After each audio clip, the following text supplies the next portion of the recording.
Ndërsa vitet 1800 po lajmëronin fundin e tyre, në brojë të Drenicës do të lindte një djalosh që kishte vetëm një mision në jetë, dijen dhe ndriçimin e mendjes së shqiptarëve. Ai quhej Jonus Bllakçori. I gjithë shekulli që do të pasonte do të sillte zhvillime të vrullshme në jetën shoqërore të kombit, dhe ky djalosh do të luftonte me penë dhe pushk për të ndriçuar fytyrën kombit të tij. Jeta do t'i kalonte në tallaze të paimagjinueshme, do të përjetonte vitet e ndritshme të rilindjes, përpjekjet për pavarësinë dhe ruajtjen e territoreve shqiptare, do të përjetonte luftrat ballkanike, mandej luftën e parë botërore, do të luftonte për të bërë balë interesave shoviniste të fqinjve, sulmeve dhe masakrave, planeve të kopshme për shpopullimin e viseve të Kosovës, do të përfshihej në valët e lëvizjeve politike të viteve 20, do të përqafonte zhvillimin shoqëror të viteve 30, do t'i përkushtohej për hapjes së shkollave shqipe në Kosovë dhe viseve të tjera shqiptare në vitet e luftës së dytë botërore, dhe në fund do të përballej me një regjim që do ta ndryste, do ta përçmonte dhe dhunonte, do t'ia survejonte çdo minutë të jetës, çdo bisedë, çdo takim, çdo dëshirë dhe mendim, do ta arrestonte dhe torturonte, do t'i rrëmbente çdo liri dhe të drejtë njerëzore. Por ai, me kostumin aristokratit dhe kulturën e gjerë, me mençuri e durim, pa e ulur kokën kurrë, do të jetonte dinjitar deri në ditët e fundit të jetës në një kasolle internimi në Lushnjë.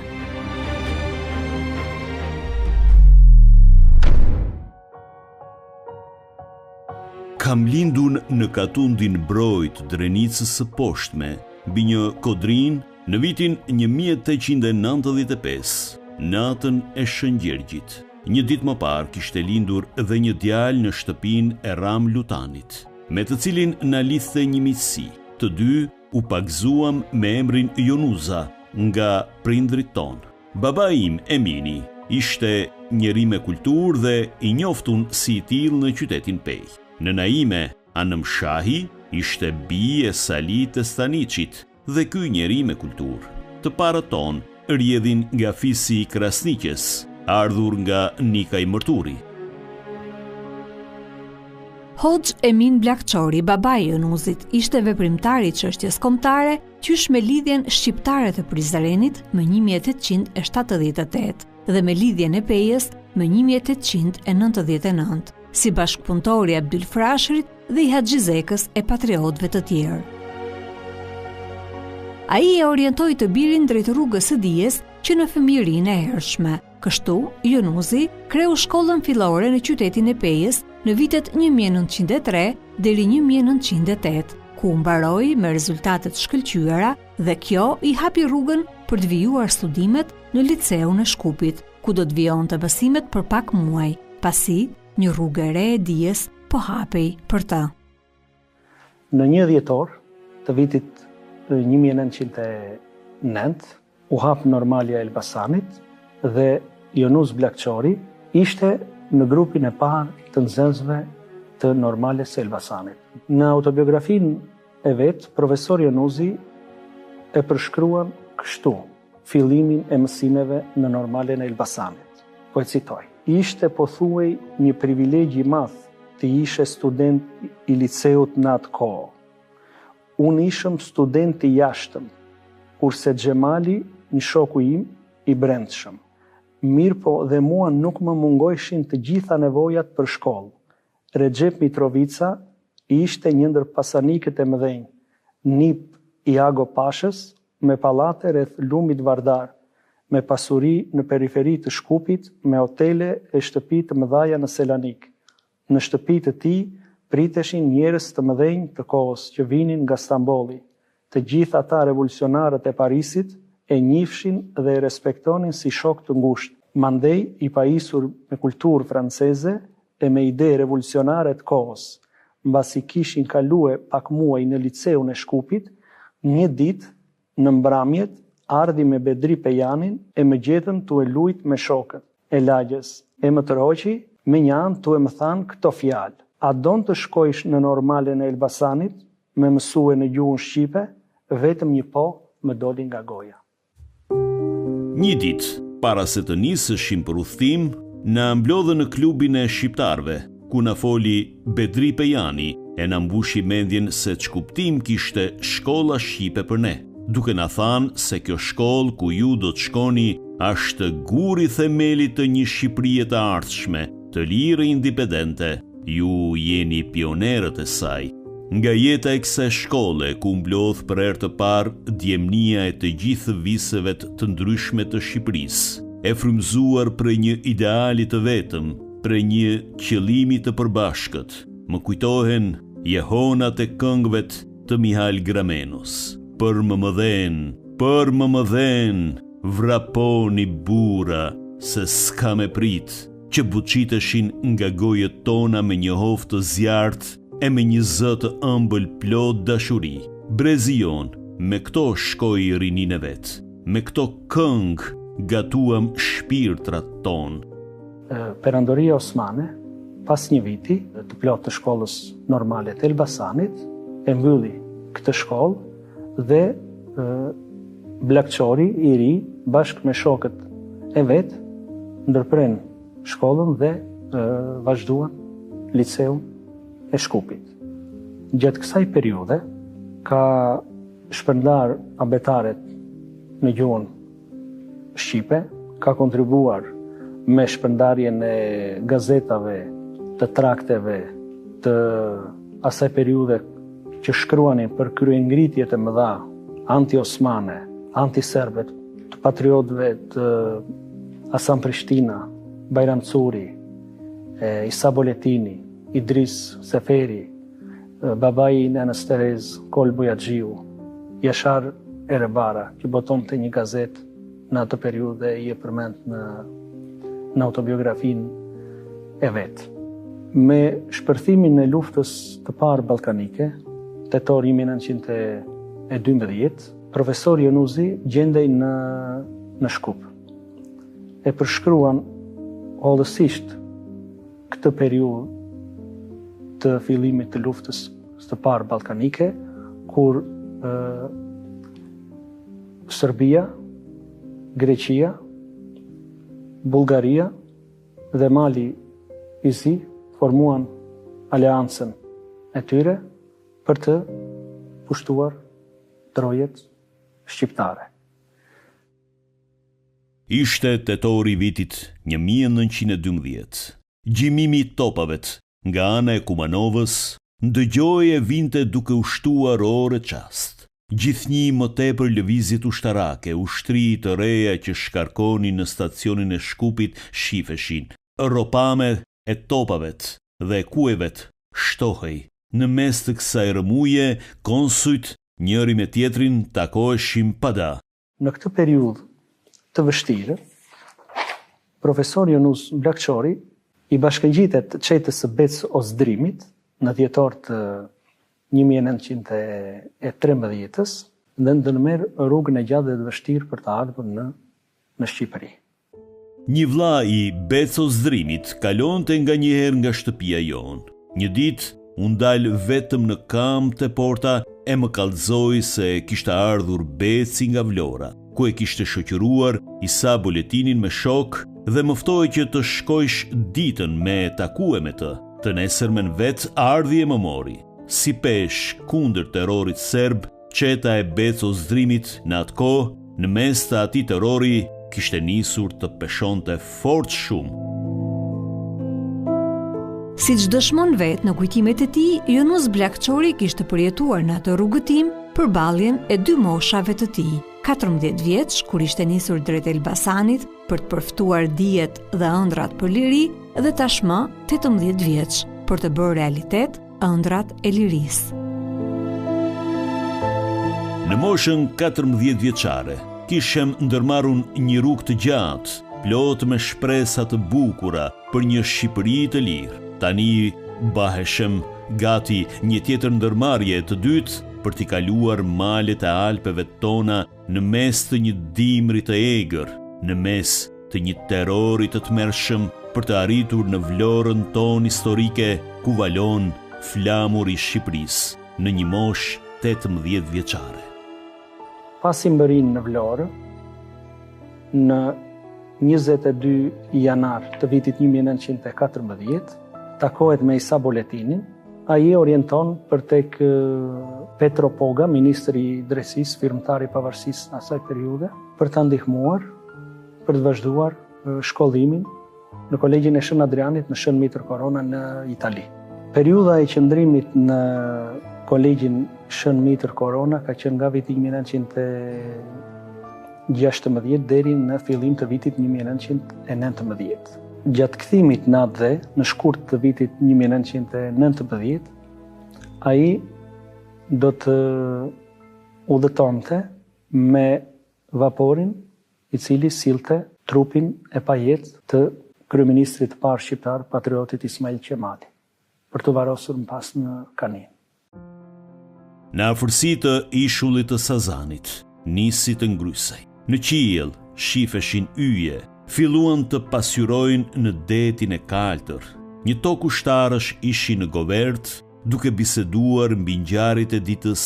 Në atë çast ardhi u bashkua me ne oficer marine që shërbente në vaporin ton e na tregoi se është duke udhtue një kruazor paralel me vaporin ton. Ky kruazor shpinte arkivolin e Ismail Kemalit në vendlindjen e tij. Kruazori kalojnë në atë mbrëmje të ngrysur para nesh, pam arkivolin e mbuluar me një cohë të zezë mbi të cilën vendosur një flamur kuqe zi, fati desht që unë t'i ipshim i pari nga djemtë e Shqipërisë për shëndetjen time, duke udhëtuar në det.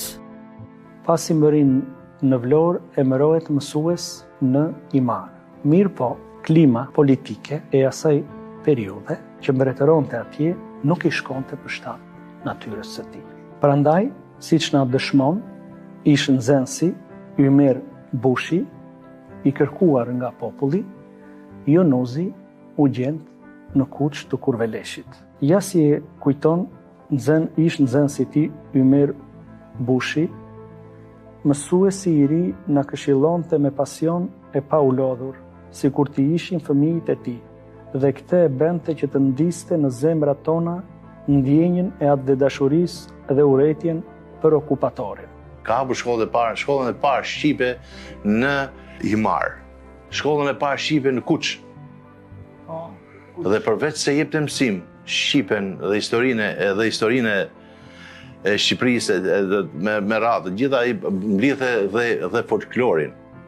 Mblidhe dhe folklorin, të dhënat folklorike, këngët që sa të bukura janë, polifonia, aty dallohemi që jemi shqiptar. Domethënë ishte brezi i parë i mësuesve që dolën mas, po themi, rilindës e parë Shqipërisë. Domethënë dihet që normalistët e parë ishin drita e emancipimit apo e zhvillimit të gjuhës shqipe, mësimdhënies shqipe dhe të gjithë kombit shqiptar. Këtë privilegj baba Jonus, gjyshi im Jonus e ka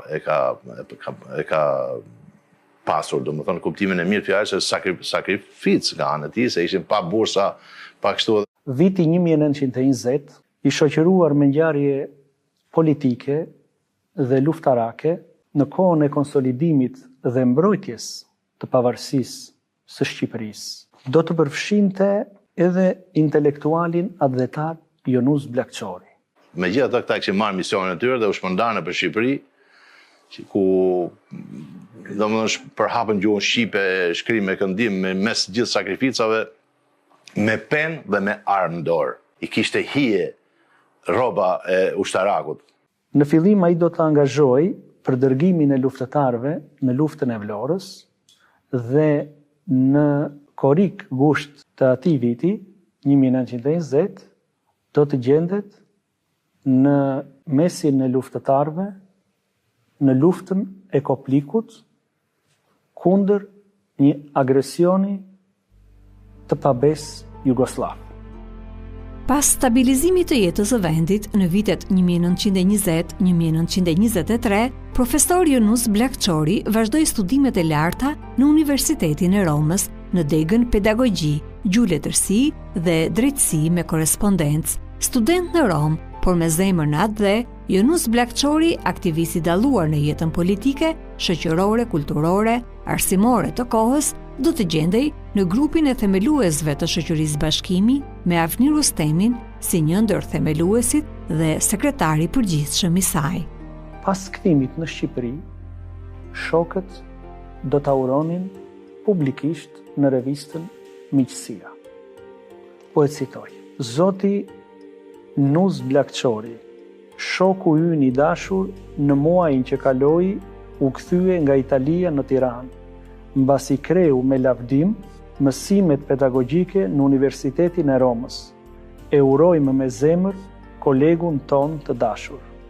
Krahas përgatitjes së teksteve mësimore, ai u mor edhe me studimin e dialektit vendas, mbledhës folklori, fjalët e rradha, fjalët e urta të popullit shqiptar, gjegjes e të tjerë. Në vitet 1923-1924, ai botoi disa shkrime origjinale pedagogjike në revista pedagogjike në Tiranë.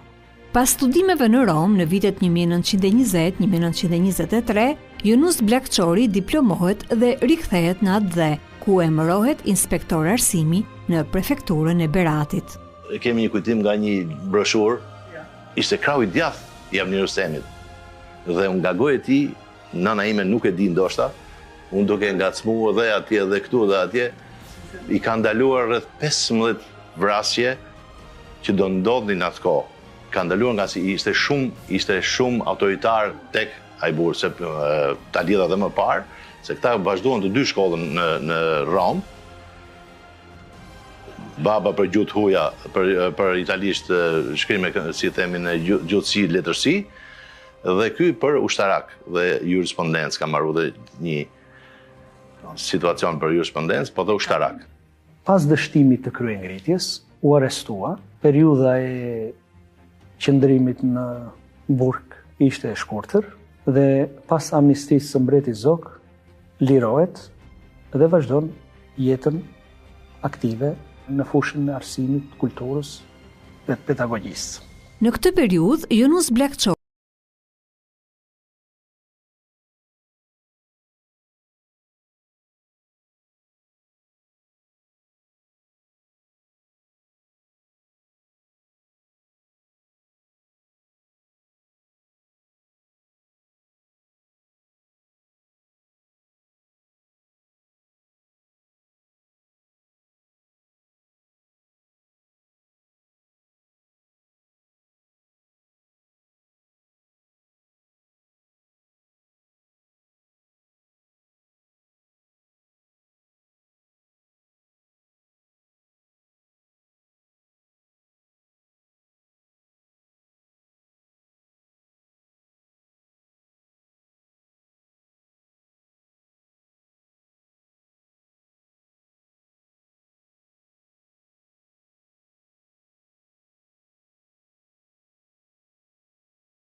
Ushtimin e vendit nga Italia fashiste e priti me dhimbje dhe protest, që në fillim ai do të ishte në grupin e adhetarëve intelektual dhe një ndër nga organizatorët e demonstratës antifashiste në Tiranë. Për këtë ngjarje, prefekti i Tiranës raportonte: më 28 nëntor 1939, duke përfituar nga tubimet festive të ditës së flamurit, Yunus Bllakçori është në bërthamën e grupit demonstrues kundër pushtuesit.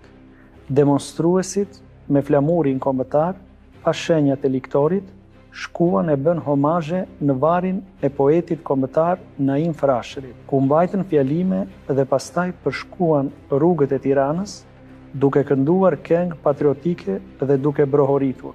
Roftë Shqipëria e lirë. Udhëheqësit kryesor të grupit kanë qenë Ramiz Dibra, Ali Fehmi Kosturi, profesor Mehmet Vokshi, profesor Yunus Blakçori, Ismail Ag Petrela, mësuesi Ramazan Jarani dhe Musa Krajni.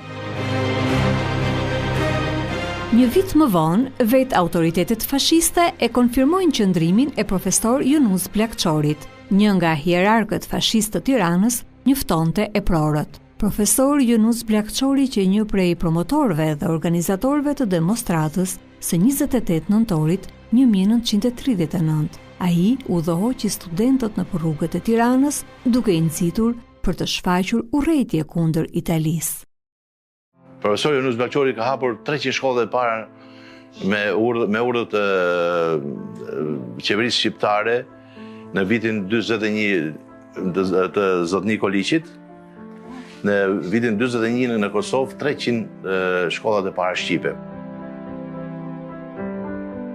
Duke shfrytzuar kushtet e reja historike, Kosova dhe trojet veriore dhe lindore të Shqipërisë etnike u bashkuan në një territor dhe administrat të përbashkët. Më 23 qershor të vitit 1941, Ministri i Arsimit Ernest Koliçi dhe Kryeministri Mustafa Kruja ngarkoi një mision për studimin e gjendjes arsimore në Kosovë.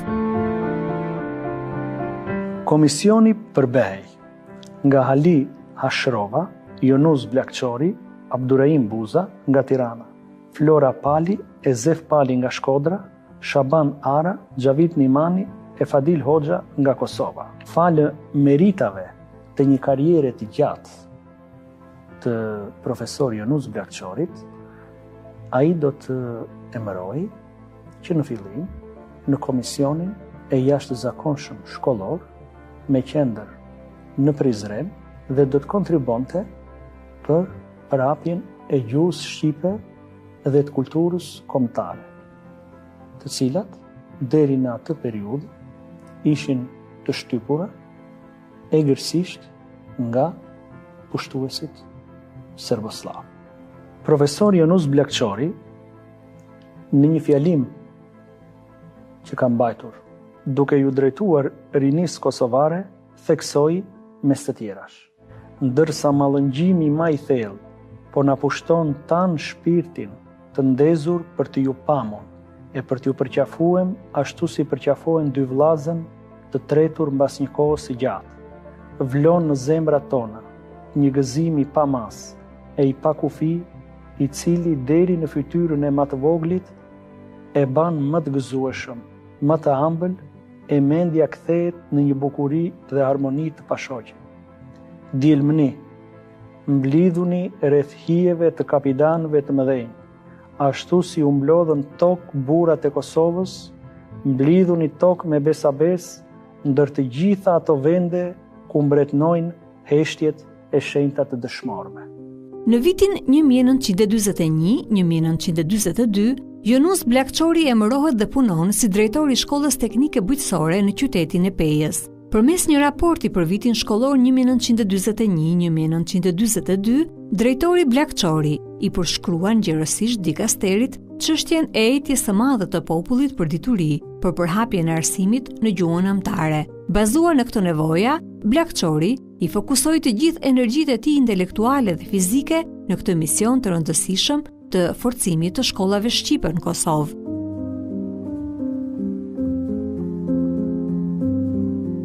Vendosja e regjimit komunist në Shqipëri do ta ndërpriste hovin patriotik dhe diedashës të këtij vigani të arsimit shqip. Një atmosferë e nderë po shtrinte krahët në çdo qytet të Shqipërisë dhe intelektualët ishin vënë në shënjestër kudo. Nuk flitej më për çështje kombëtare dhe lufta e shumë dekadave për krijimin dhe forcimin e shpirtit të kombit ishte ndërprerë me dhunë. Në valën e fortë të goditjes së patriotëve dhe intelektualëve do të përfshihej edhe emri i Yunus Blakçorit. Ai refuzon të shkruajë në kujtimet e tij për gjithçka i ndodhi pas vitit 1945, por kjo pjesë e dhimbshme e jetës së tij dëshmohet nga burime të tjera historike, familjare dhe të rrethit të njohurve dhe miqve të tij. Ish nxënësi profesor Jonus Blakçorit në Gjimnazin e Tiranës, Agim Dëshnica, duke biseduar me profesor Jonusin, ndër të tjera shkruan.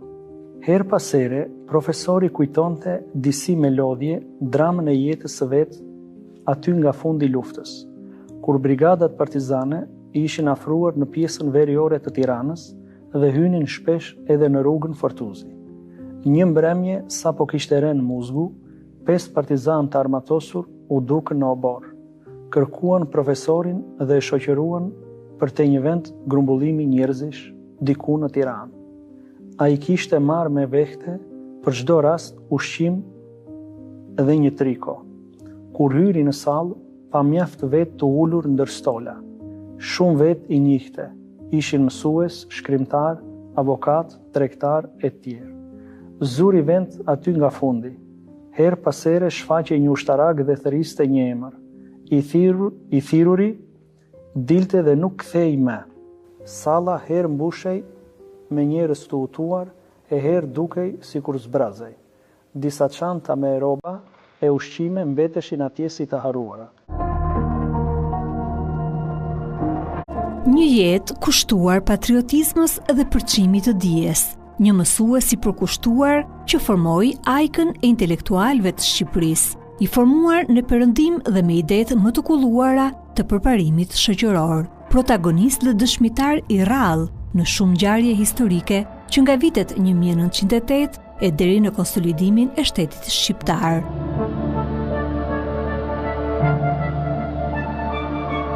I angazhuar në lëvizjet politike të viteve 20, si krahu i djathtë i Fanolit dhe Avni Rustemit, por edhe nacionalist i vendosur e në përpjekje titanike për përhapjen e shkollave shqipe në çdo skaj të trojeve shqipfolse në fillim të viteve 40, poliglot dhe dietar i rrallë. Me këtë profil intelektual ju qas regjimit komunist që në ditët e para të diktaturës, profesor Jonus Blakçori, një profil as pak i dashur për komunistët, të cilët kishin vënë në shenjestër ende pa marrë pushtetin gjithë ajkën e intelektualëve të shqiptar, që nga nëntori 44-s do të ishin pastaj pre e vrasjeve dhe arrestimeve.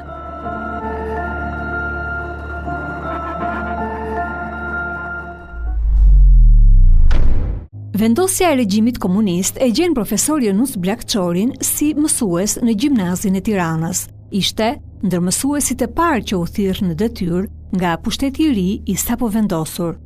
Ish nxënësi profesor Jonus Blakçorit në Gjimnazin e Tiranës, Agim Dëshnica, ndër të tjera shkruan. Në vitin 1945, Jonus Blakçori u thirr të jepte mësim në Gjimnazin e Tiranës për gjuhën e letërsinë shqipe dhe italishten. Zakonisht mësimin e jepte në toskërisht. E mbaj mend kur profesori shpjegonte mësimin. Të gjithë e dëgjoni me vëmendje të thellë. Sa nuk merrej vesh se si kalonte aq shpejt ora, apo kur na jepte tema të këndshme për artim. Dashuria për atë dheun dhe rritja e brezave me radhë me këtë ndjenjë atë dhe dashurie ishte lejtmotivi i punës së tij si mësimdhënës. Në vizionin e tij pedagogjik, edukimi i atdhetarizmit duhej të përbente themelin e punës së mësuesit dhe të mbarë veprimtarisë shkollore.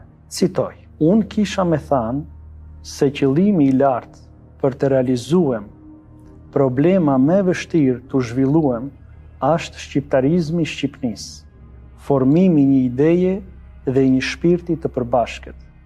Teri i padijes është ende i dendur dhe ideja ndërgjegjes së thjesht kombëtare gjendet e turbullt në trurin e nështetasve tonë.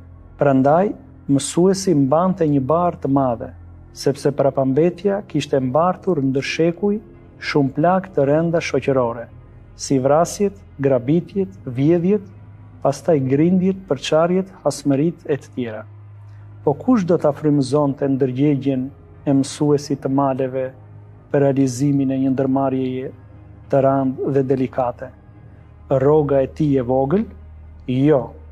Kur, shkruante Blakçori, se mësuesi duhet të gjente lëndë edukimi të vyer të përkujtimi i kohës së lumnueshme me ngadhnjime të pasosuna.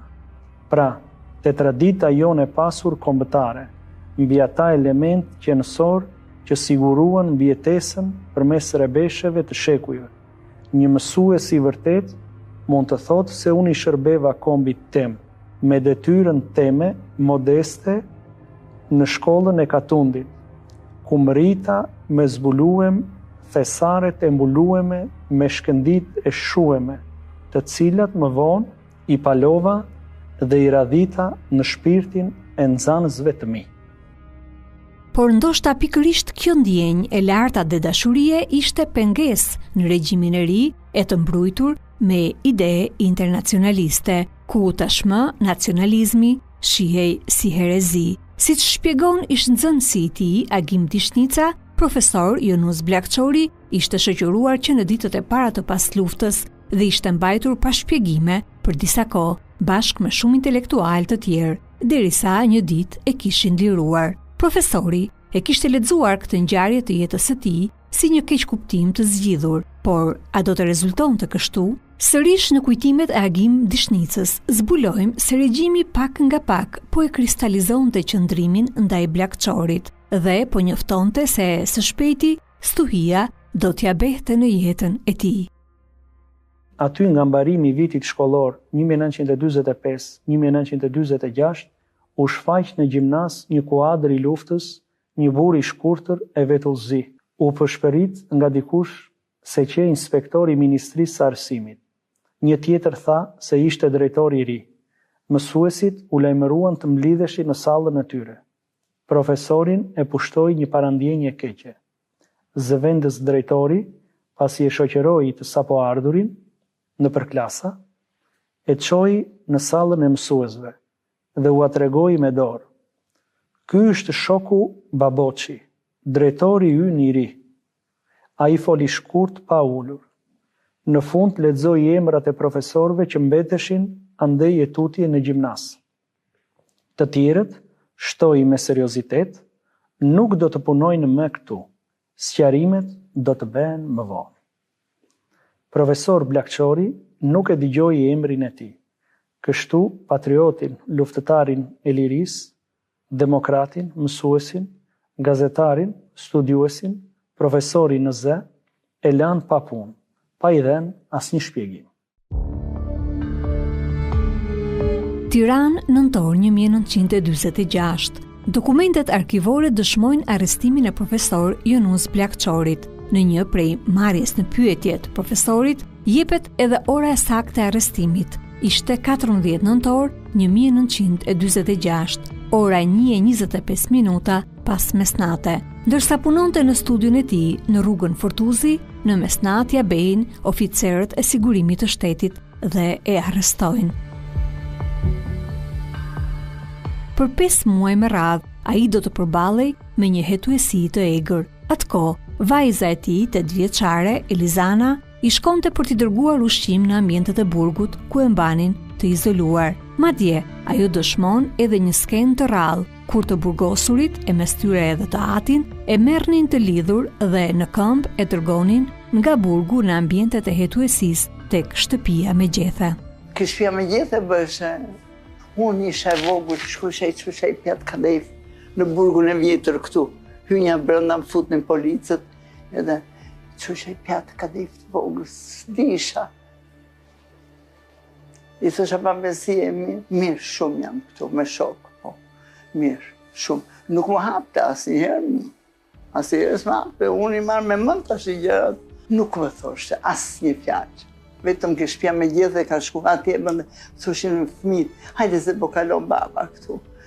Hajde, se nuk shkojshin me kështu makina përpara me policë dorë pas dore. Kështu shkonin. Disha në shtëpi, babe, ai më shifte s'folte, se ishte thënë polici mos fol, ishte lidh me tjetrin për dore. Dhe esnin në këmbë shkonte, kjo shtëpia me gjethe. Baba, këmbë. E shifsha në rrugë, pasaj shkësha në burg. Thësha babë mirë, çka? S'më thoshe mu kur sa pishte zemrën. Kur. Pastaj toli të marrë me mantun, mërë këtu, të shonë që së në kaldon të atyre, kë ka qenë atje, kë ka qenë këtu në burke, ka qenë këshuë. Pastaj liruam, nuk më kaldon të më fare, se prishte gjakun, unë i mesha me mant. Gjatë kësaj periude, profesor Jonuzi është arrestuar pa akuzë, pa prokuror, pa gjyq dhe gjithnjë ka dalë i pafajshëm. Aqsa, sipas dëshmive të familjarëve, mbrojtja që ka bërë në gjyq, pa avokat, ka bërë përshtypje në rrethet intelektuale të kohës. Në atë e kanë arrestuar çdo vit, po thuj se 16 vite meshin e tusi, dhe ai prap me elokuencën e vet nuk lejonte që të dënoheshe. Dhe jo, përveç e kësaj, ka marrë dhe dëmshpërblim. Kur korariste me marrë, domethënë për atje. Edhe është e vërteta që thot mama ime, e burgosin në burgun Tiranës dhe etusia bëhet tek shtëpia me gjethe. Sa ati ishin bërë këto sofistikime që përgjoheshin e bëshin, e me radhë.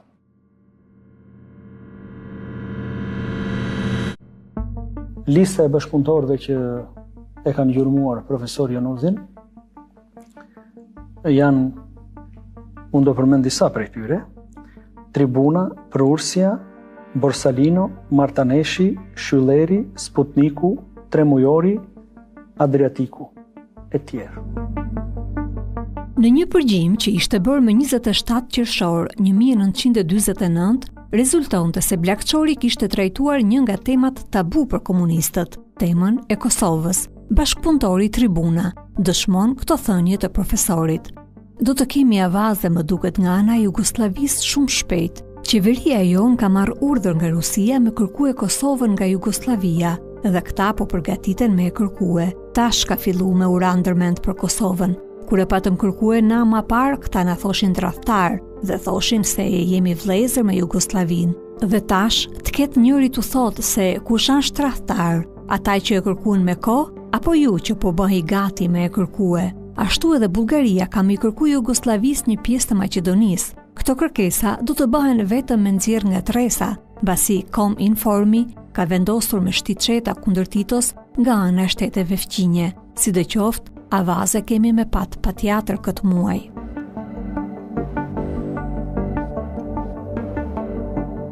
Ndërkohë, në shtëpinë e tij, të cilën ja kishin shtetëzuar, hynin e dilnin 10 njerëz që mblidhnin informata rreth tij. Mes 10 raportimesh bie në sy raportet e një bashkëpunëtoreje, e cila shpjegon edhe mënyrën se si e përgjonte profesorin e nderuar. Pseudonimi i saj ishte Prurësja. Më 27 qershor 1949, ajo raporton ndër të tjera për Jonuz Bllakçorin. Të hënën me 27 qershor në orën 9:30 ishte në dhomën e studios. Nuk e pash kur kishte ardhur, pasi u përcolla nga njerëzit që u kisha bërë vizitën, unë në vend që të shkoj, zbres në katin e poshtëm. Për afro 20 minuta kishte një libër përpara dhe prej saj merrte shënime, pastaj hapi radion dhe filloi të shkruaj me maqinë duke kopjuar nga disa fletore. Një natë tjetër, më vonë, ishte në dhomën e studios përsëri shkruante, por me dorë. Këtë natë nuk u takova fare me pjesëtarët e tjerë të familjes. Kur ndodhesh aty afër duke e vëzhguar, vjen një burr që nuk e njofta as si fytyrë dhe as si emër. Kur ky i fundit hyri, i nalt përmenduni, i fliste me za. Tha edhe emrin e tij, por nuk ja ndigjova. Pak fraza që munda të kuptoj nga biseda e tyre ishin: puna e shumtë, rroga e vogël, jeta e shtrenjtë, ushqimi i keq, dukesh të ish në arsim. Biseduan edhe për çështjen e pushimeve, në qoftë se do të kishte pushim apo jo. Pak ditë më vonë, siç raporton kjo bashkëpunëtore, i kishte kërkuar profesorit makinën e tij të shkrimit, me pretekstin se donte të përkthente një libër, por ai nuk ja kishte dhënë. Pak javë më tej, në mes të gushtit 1949, Prurësja raporton sërish. Jonuz Bllakçori nga 4-5 persona që frekuentojnë dhomën e studios, asnjëri nuk shkon për mësime private. Vazhdon të rrijë me orë të tëra duke biseduar me vizituesit. Mua më vëren me sy tjetër që kur i kërkova maqinën e shkrimit, ka bërë një vizitë në një familje reakcionare në ora 9 të mbrëmjes. Rastësisht e takova duke dalë që aty dhe pa e pyetur, më tha: kisha shkuar se i zoti i shtëpisë kishte qenë sëmur. Bazuar mbi këto përgjime, sigurimi i shtetit kishte propozuar arrestimin e Jonus Bllakçorit me akuzën se ai diskrediton pushtetin dhe sidomos udhëheqjen, por bën agjitacion në mënyrë që të inkurajojë dhe të tjerët kundra pushtetit. Pas disa kohësh do ta lironin sërish dhe për vite e vite me radhë do të përsëritej e njëjta skem edhe të njëjtat presione, ndërkohë që rrjeta e bashkëpunëtorëve që e ndiqnin dhe e përgjonin rritej dita ditës. Në një presion të vazhdueshëm dhe i përgjuar në çdo hap, në më të shumtën e kohës si pa punë, jeta e Jonus Bllakçorit do të rrithte e tillë mes vështirësive të shumta, siç dëshmon ish nxënësi i tij Agim Dishnica, me ndihmën e miqve përpiqej të gjente punë. Herë i jepnin orë si zëvendësues ndër shkollat unike, herë në ndërmarrjen e ndërtimit Muhamet Gjolesha, apo në atë të grumbullimit si nënpunës i thjesht, herë kujdestar konvikti i përkohshëm në shkollën bujqësore në Kamës, duke ja hequr çdo mundësi që të jepte mësim, qoftë edhe në shkollat fillore.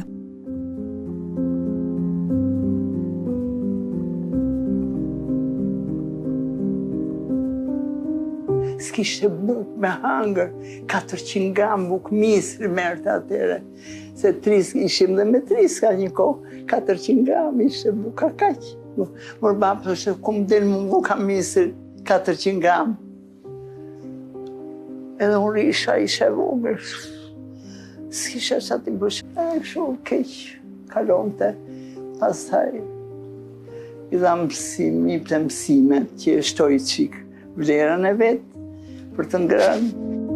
Nga kontrollet e herë pas hershme që sigurimi i shtetit i bënte në shtëpi, Elizana kujton një rast kur ata i morën Jonusit një koleksion të rrallë pullash, të cilat Jonusit ja kishte lënë amanet ish kryeministri Recep Mitrovica. Ai sekuestrim nuk rezulton në asnjë dokumentacion dhe fati i atij koleksioni mbetet mister. Pullat erdhën i morën këta. Pullat me shumë vlerë ishin. Pullat i morën babës. Që të morën babës të shumë. Pullat ta morën sa. I kërkun i morën sa. Shtetit. Shteti. Kush i mori babë? Shteti i mori sa. U mërzit babës të shumë. Që kjo? Se ishe gjëve vlerë. Prandaj u mërzit. Komunizmi ishe sistem shumë i fort, shumë i keq. Ishe i keq shumë. Priste. Nuk dishte baba regjimin. Se deshte, por nuk dilte në asnjë njeri. Ishte shumë i sakët, se në budrum rinte, hapte edhe penxherën. Dihet motive aty regjime që njerëzit e mençur, njerëzit e ditur, njerëzit e shkolluar kur si ka dash. Një nga këta njerëz i veçantë i këtij lloji ishte edhe ky njeri, që dhe se deshte sistemin, thoshte mos e përmend njeri që se do. Mos e përmend njeri që se do. Se, i thoshëm pse babe? Se ta rikujton dhimbjen. Megjithëse ai ishte një vital, thash, një vital në ushqim gatun të vet, bën të vet, lajshe vet, moj, të shifshe ato brilante, flokët me brilant, ato bluzat e bardha që këta i veshën 90-ën, ai kishte 7 copa aty nga këto bluzat tash, pardesyt e bardha. E kishte një 10-15 kostume, e këmishat pafund, e këpucët pafund, gjitha lustrume që ka kohë Italisë. Po si mos jem krenar për atë njeriu?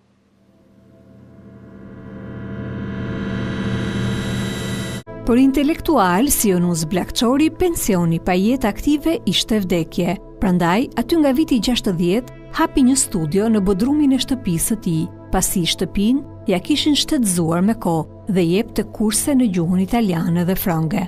Jonus e siguronte jetën me profesorët që i vishin për më dhënë mësim këtu. Merrshim mësim për babës tim. I vinte ai Sejfullah Marshova, Sejfullah i vinte me të bardha ishte. Kishte një bicikletë bardh, biank, e niste. Profesor, këtu jam, thoshe baba, një ditë në bodrum rinte. Aty librat, aty flinte, aty hante, aty bënte gjithë ta gjërat, bab s'ke, thosha në fillim, as gjë s'ke. Arriti baba im me i bërë gjithë ta gjërat, pasaj vetë. Edhe ishe burr aq i zgjuar, që gjithë shka ta thoshte me bukuri, me sinonime, me fjalë të mençura që të kuptonje se si do të vepronje. Ai më ka mësuar që fytyra të thotë tjetër gjë dhe të mendosh tjetër gjë. Po që na të mosh. Kena mosh. Librat e ati ishte pasuria më e madhe. Dituri atje njeriu me 7 gjutuja të jetonte në atë podrum që i kishte bërë si kukull. Ishte nxënësi i tij në gjimnazin e Tiranës, Agim Dëshnica, gjatë kohës kur vazhdonte kursin në gjuhën italiane, bisedonin me profesorin dhe ai e përshkruan kështu atë bisedë që kanë zhvilluar gjatë kohës kur kryente kursin. Në bisedë në studio me profesorin, mund të mësoje hollësisht tiparet e shkrimtarëve tanë, duke filluar nga Naimi, Çajupi, Mjeda, Noli, Fishta, Koliçi, Poradeci e tjerë. Fliste me kompetencë edhe për poezinë italiane, për Danten, Petrarkën, Faskolon e Manzonin. Pëlqente veçanërisht poezitë e përflakura për atë të Leopardit, pëlqente prozatorët francezë, ndërta Molierin, Hugoin, Guy de Maupassant e të tjerë. Vlerësonte lart letërsinë turke, sidomos poetët e shekujve 19-20, romantikun Abdullah Torbin dhe kundërshtarin e sultanit Tevfik Fikret. Kur e niste bisedën për Isa Boletinin, Bajram Curin dhe Hasan Prishtinën, rrëfimi i tij rrithte. Fytyra i gjallëronte nga një shkëlqim i kuqëremt. Shpesh u tregonte nxënësve episode nga jeta, si dhe portretet e tyre të hijshme. Në bisedat me miqtë e vet, nëse binte fjala për Avni Rustemin dhe fundin e tij, sytja përshkonte një hije trishtimi që nuk ishte në natyrën e tij.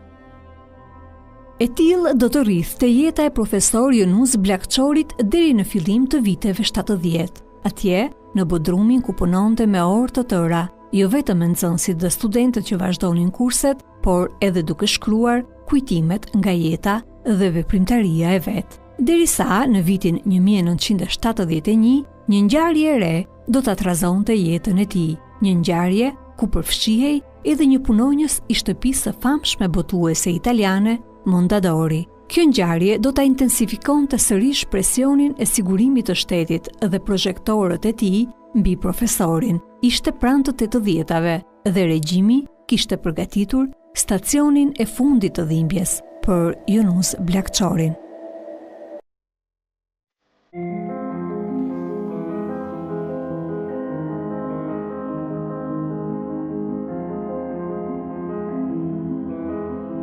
Në fillim të viteve 70, në rrugën Fortuzi në Tiranë, shpesh intelektual të kryeqytetit ndalnin hapat në shtëpinë e profesor Yunus Blakçorit, i cili, i mbetur pa punë prej vitesh, kishte nisur të jepte mësime private të gjuhëve të huaja, kryesisht italisht dhe frëngjisht. Por, mes 10 studentëve që kishin vetëm qëllim të mësonin gjuhët të huaja, kishte edhe të infiltruar nga sigurimi i shtetit, të cilët hynin në studion e profesorit për t'i vjel atij biseda dhe informacione sipas direktivave të drejtuesve të sigurimit.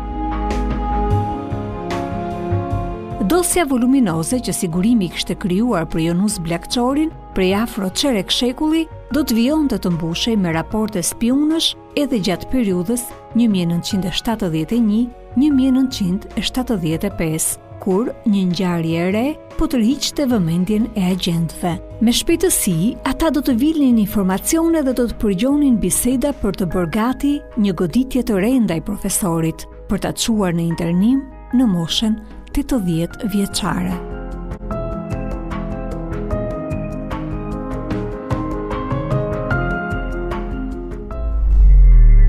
Ishte fundi i vitit 1971. Nga studio e tij në rrugën Fortuzi, profesor Yunus Blakçori po shkruante një letër për një prej zyrtarëve të shtëpisë botuese Mondadori në Itali. Për ta bërë mësimin sa më cilësor dhe për të lehtësuar disi punën e tij, mësuesi i moshuar i gjuhëve të huaja ishte lidhur me shtëpinë botuese italiane, prej të cilës kërkonte fjalor dhe metodika për studentët e tij.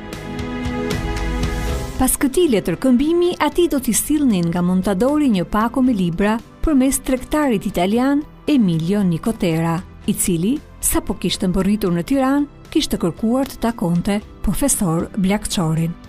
Baba Yunus blinte kishte korrespondenca për blerjen e literaturës.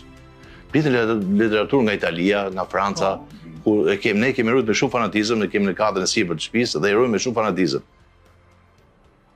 Ato. Ndërkohë vjen ky sekretari dhe domethënë ky më i herë thotë se ai i jep ditën që kur do vinte.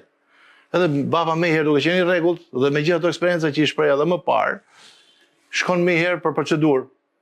Ishte Ministria e Mbrojtjeve, ishte mreti, kaltën dhe pa pyet. Ai thotë, më falni thotë.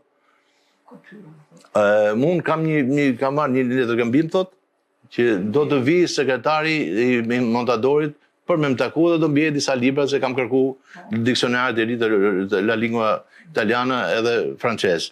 Kaq mjaftoi që të vijej në përpunim aktiv dhe të ndiqej dhe të gjurmoj brenda në studio. Pra Gracka u ngrit brenda në studio. Sigurisht dërguan njerëzit e tyre për të vazhduar kurset dhe për të parë çfarë biseda zhvillonte Jonus Bllakçori, por edhe çfarë fshihej në raftet e librave. Në dokumentin sekret të datës 29 janar 1975, punëtori operativ Enver Miloti, ndërsa mundohet të argumentojë veprimtarinë kundër regjimit të profesor Jonus Bllakçorit, shkrua ndër të tjera për këtë ngjarje që lidhet me fjalorët dhe vizitën e italianit Emilio Nicotera në Tiranë. Konkretisht në janar 1972 në Tiranë erdhi tregtari italian Emilio Nicotera dhe kërkoi të merrte kontakt me Jonusin, por nuk mundi. Në janar 1973 erdhi përsëri dhe i vajti direkt në shtëpi Jonusit, ku qëndroi për rreth 1 orë e gjysmë.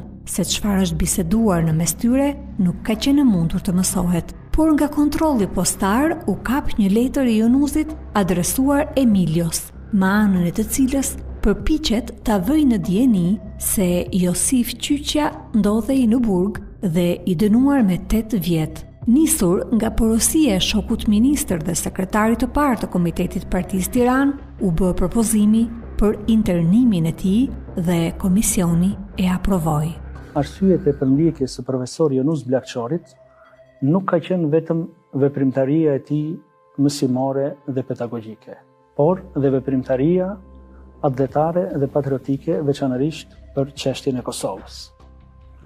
Bashkëpunëtorët e sigurimit të shtetit, duke gjurmuar në studion e tij dhe duke i bërë pyetje për çështje të ndryshme kombëtare dhe ndërkombëtare, kanë arritur që të marrin një mendim për Kosovën, ku profesor Jonusi ndër të tjera i thotë: për Kosovën është derdhun gjak, vite me radhë. Ajo është Shqipni dhe nuk mund të mbetet në Jugosllavi. Autonomia nuk është zgjidhje. Kosovës i duhet pavarësia. Unë kam besim se ajo ditë e bekueme ka me ardhë, sepse Evropa dhe Amerika po rishikojnë qëndrimet e tyne. Mukja dhe pas lufta dëshmuen se nga kjo qeveri, nga qeveria komuniste, dhe nga Rusia nuk duhet me shpresue.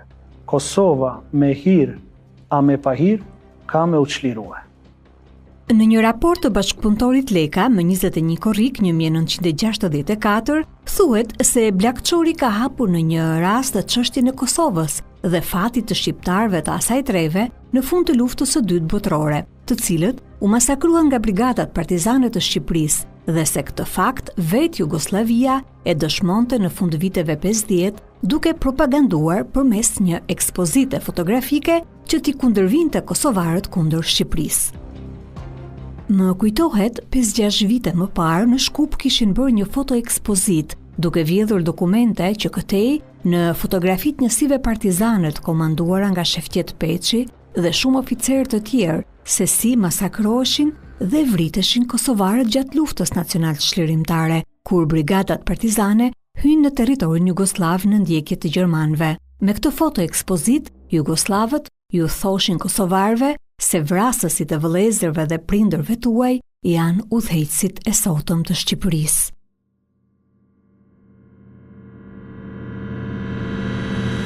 Në kulmin e ashpërsisë luftës së klasave, nuk do të shpëtonte as profesor Jonus Bllakçori, të cilin me vendimi numër 31, datë 6 dhjetor 1974, e internojnë për 5 vite në Çerm të Lushnjës.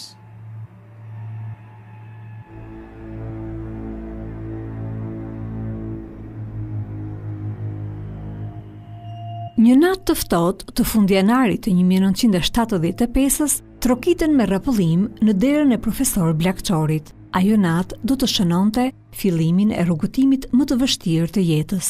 I moshuar në prag të 80-tave, i dërmuar shpirtërisht dhe i zhgënjur, i vetëm në një kasollë internimi që dikur kishte qenë stall lopësh, do të kalonte ditët më të vështira të jetës.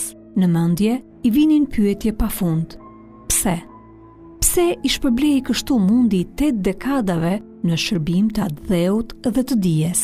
Kur dhe si kishte nisur kthesa më e vështirë e jetës së tij? Në maj të një viti më parë, më 1974, Shkolla Tregtare e Vlorës realizonte një botim përkujtimor me rastin e 50 vjetorit të hapjes së saj, ku ishin përfshirë edhe kujtimet e profesor Yunus Blakçorit. Ishte bërë një vlerësim për kontributin e tij shumë vjeçar në arsim, si një ndër themeluesit e kësaj shkolle, por këto nuk u morën për bazë. Yunus Blakçori ka qenë një nga krijuesit e shkollës tregtare të Vlorës. Një nga organizatorët, domethënë nga themelia deri në majt piramidës.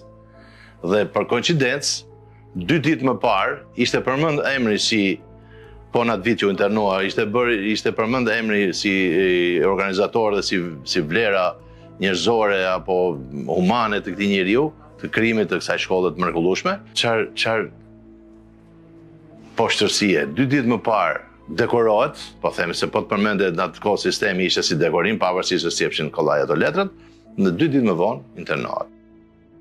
Natën e internimit Kliti e kujton me dhimbje. Në mendjen e tij ka shënuar çdo detaj të dhimbshëm të asaj ngjarje. Internimi shkruaj natën. Në 4 mjesit është nis gazi këtu me një krevat, me një kam qenë atë natë kam qenë unë që kështë rëzu dhe kështë kris femurin këtu, do më thënë në pjesën e poshme gjyshi, e kisha unë natën për me në fletë. Me këta, urdu një herë, edhe unë pikës kjo arna këtej. Jo, së është e Klitin të me fshnatën mua, për natën. Klitin du, së është se shme i shkatët, nuk i du tjerë, së është asë ty së të du. Po mirë, së është unë Klitin të javë më vadë, Klitin të lë. Një natë para se ta internonin, si një shenjë paralajmëruese, në ëndër i ishte shfaqur një ushtarak jugoslav. Kjo parandjenjë do ta shqetësonte edhe gjatë ditës që do të vijonte. Elizama kujton se të nesërmen kur kishte shkuar i shoqi Thomai për ta parë, ja kishte treguar këtë parandjenjë. Atë darkë e serda unë erdhi burim me pa. Ne vishim koç, i të pere shifshim se është mirë, se është mirë, se preqeri vetëm.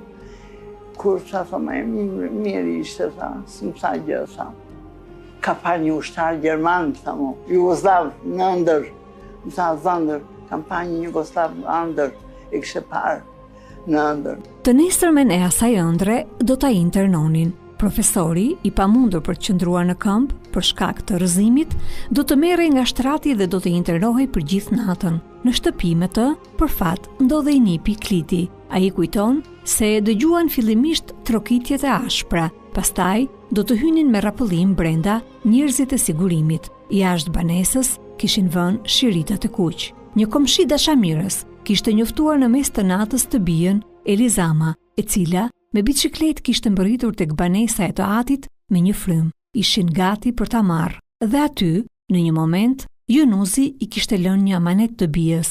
Kliti e kujton me detaje atë skenë.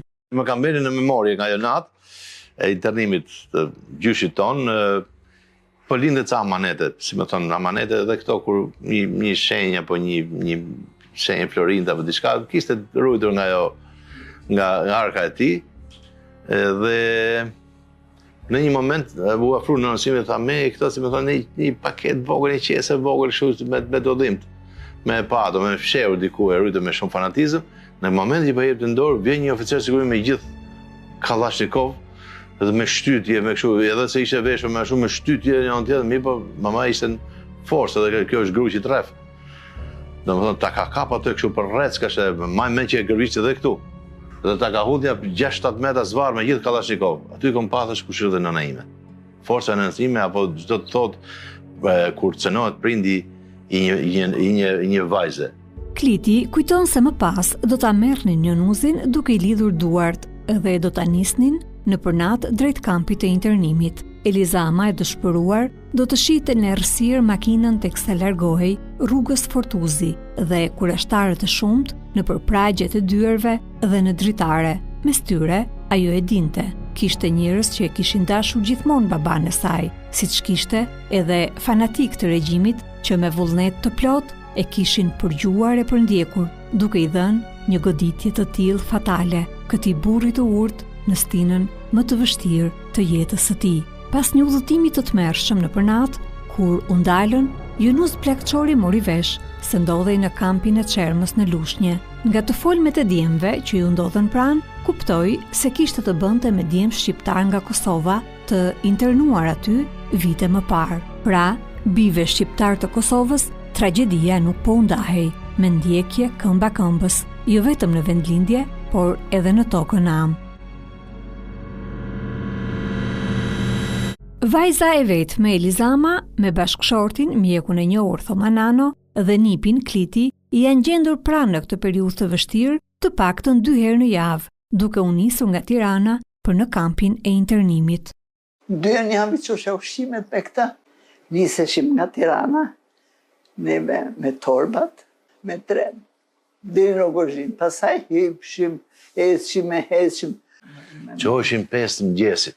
5 mëngjesit. Po, dhe kapshim trenin ke stacioni trenit. Zbriqim Rogozhin ke fabrikës sapunit. Rruga më e vështirë ishte Rogozhin, kthesa e Çermës. Ku sot janë bërë rrugët që ke qef të shohësh, ishte Bal Dynjaja, e kaloshim lumin dhe ishte fati madh kur gjeshim në karrocë me pleu, të ngarkuar me ple, që i thoshim, amana zotni na merr, sa do. Edhe kur na merrte, sikur na merrte, sikur ishim në avion sot. Fati madh. Po kjo rrugë bëhesh edhe në kthim. Kjo rrugë bëhesh edhe në kthim. Ato familje të mrekullueshme atje unë nuk kam pa, domethënë njerëz që ishin një unitet i mbrëmshëm atje në internim. Domethënë mungo kjo çoj aty merr këtë, ashtu si edhe ne e bënim për ta, domethënë ata bënin më shumë se ishte kohë më gjatë. Ne shkojmë 2 herë në javë me çanta, me torba, i thoshim atë kohë, se torba dogu. Bëshin gjak këto krahat. Kishte familje të mrekullueshme, ku në një harmoni e mbrëmshme pa parë sikur jetoshin zë një lik. Domethënë nuk e hipshin fytyrën. Urrëtia e madhe ishte dukeshe ashiqare, domethënë që deshin sistemin një anë tjetër. Edhe kjo dukesh edhe se fund fare ke një ushqim i vogël i kombinum, jo po e lajon copat, po e lajon këmishën, domethënë shikoshim, nuk mungonte gjë. Kur shkonim ne ishim pothuajse të bëra punët. Edhe një ndeshmëri e jashtëzakonshme. Ne të dy kemi shku gjithmonë. Unë qajsha shumë kur shkosh aty. Qajsha unë. Thoshte ajo zonja që ishte nga Shkodra, nga Gurizi ishte ajo. I Shkodrës. Thoshte, ama, këmi kënaq fëmijët me histori, kur vin nga puna, më thoshte mu. Dëften historira kënaqen. Pse qanë ti, thoshte mu. Si e majnë fëmijët e mi këtë semanas ti. Po pse më bushesh e mandja mua? Baba Jonuzi ishte jashtëzakonisht i dashur, ato më tregonte historira, gjëra të gjalla që ka jetuar. Atje gjatë kohëve, flas nga vitet e lindjes e deri aty, eksperienca të papara, me fakte të gjalla, me edhe si duket i bënte edhe për vete, jo si duket po i bënte për vete. Saqë kur e shikon që mamaja lotonte edhe kështu domethënë po edhe ato sa ke te zjalizam ne këtu e majmë se kështu baba se kështu ne kështu në ushqimin nuk e mungon se ne çoshim. Një baba im ishte një mrekulli, një burr zëmëgjer. Ishte shumë zëmëgjer, më thënë drejtën, se edhe kishim edhe hallet tjera në familje, se kishim edhe xhaxhain në burg 25 vjet. Po domethënë kishim shumë ciklete sa natyrë dhe me kemi përjetu.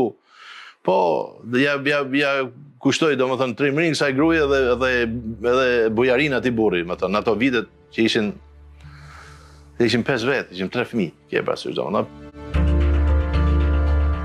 Siç tregon Kliti dhe Elizama, në këtë periudhë të vështirë të jetës, Yunus Bllakçorit i ndërpresin edhe pensionin. Kliti thot se fal nënës së tij dhe babait, mjekut Thomanano, Yunusi nuk e ndjeu asnjëherë mungesën e pensionit, pasi çdo 2 javë i çonin në çerm gjithçka që atij i duhej. Gjithsesi, akti i prerjes së pensionit do t'i prekte moralisht.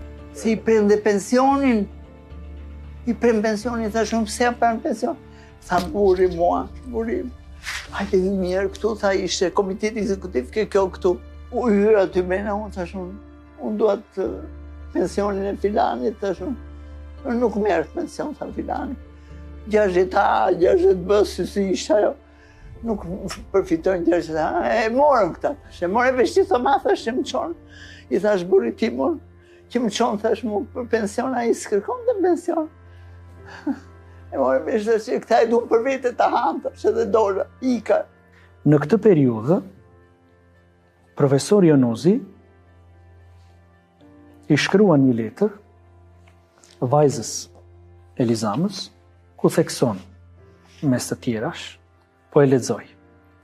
E dashur Elizama, u gëzova tepër që jeni mirë me shëndet që të gjithë, po të dërgoj marrjen e letrës në zarfin që kam shkruar për Kadria Zviun, ministri i brendshëm.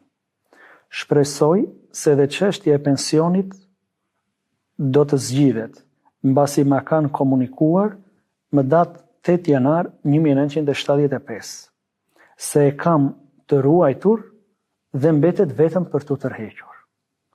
Pres që të vjen në thomaj, sa më shpejt, po të ketë mundësi dhe të më sjell vitaminën B.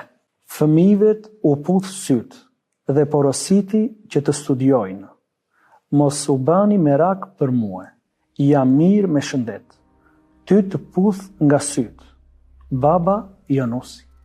Edhe pse i rrethuar nga njerëz të dashur dhe me vëmendjen dhe kujdesin e pandërprerë të familjes, atje në internim, profesor Bllakçori do të përjetonte dhimbjet dhe zhgënjimet më të mëdha të jetës, dhimbje që shumë shpejt do të bëheshin shkak që atij t'i shfaqej edhe një sëmundje e rëndë. Sa herë që shkonim na thoshte, "Po çka kam bë më bab më ndërno? Unë kam shkruajt libra, unë kam transmetuar historinë, dashurinë, kulturën e vendeve që unë kam studiuar. Çat keq kemi bë, pse duhet ne kështu, pse duhet përfundojmë kështu?" Dhe këto ishin motivi i smundjes tij.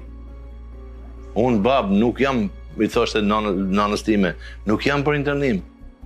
Unë sot janë kulmi i pjekurisë për të dhënë leksione për historinë dhe marrëdhëniet e flisë gjithmonë për gjyqësinë, e vetmja kohë që mungonte kjo makinë shkrimi ishte ai njeri i shënoi pjesët e mbetura të autobiografisë me shkrim dore. Këtë bënte Yunus Bllakçori edhe në internim. Pjesët që nuk arriti, se nuk e la Mavria, ai shkonte me shkrim. Edhe këto janë pjesë nga dorëshkrimet e tij të atyre viteve.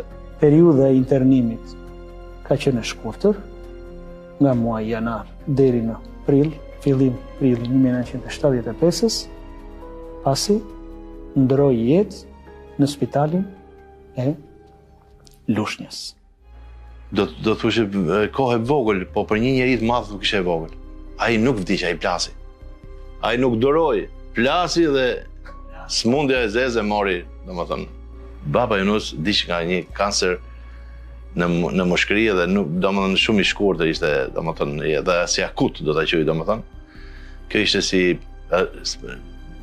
një revolucion negativ brenda trupit të tij, që i shprehu që më mirë vdekur se i gjallë, në tragjik. I fyer dhe i tronditur në muajin prill të vitit 1975, ndërron jetë në spitalin e Lushnjës Yunus Bllakçori, luftëtari i lirisë, shkrimtari, profesori dhe publicisti nga Broja e Drenicës. Në Tiranë, kalimtarët tek ecnin nëpër trotuarin e rrugës Fortuzi, vërenin se pas bredhave, dritarja e studios nuk lëshonte më dritë. Një hije e trisht mbulonte shtëpinë dhe ata vetë. E varrosëm në Sharr, shkonim shpesh me nënën time, vazhdimisht i bëm një varr ashtu ndërkohë më i bukur që ishte. me ato libra që i kishte vetë, librin që i kishte shenjtorin e vetë mbi kokë, edhe me një epitaf mbi të. Ja ke ribëm dhe një herë varin para shumë vitesh, prej e ti qetë aty.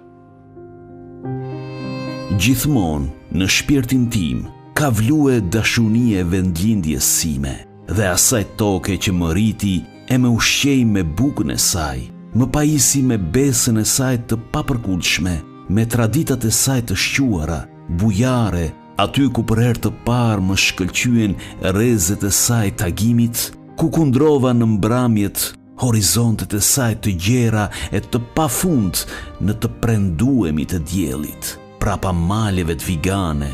Shpesher më fluturoj mendja ndërto, të cilat gjatë kohës së mërgimit më ringjalleshin të pikturuar e të bukura, më jepnin kurajo, ma shtonin vullnetin për punë të mbara njerëzore e për vepra të dobishme.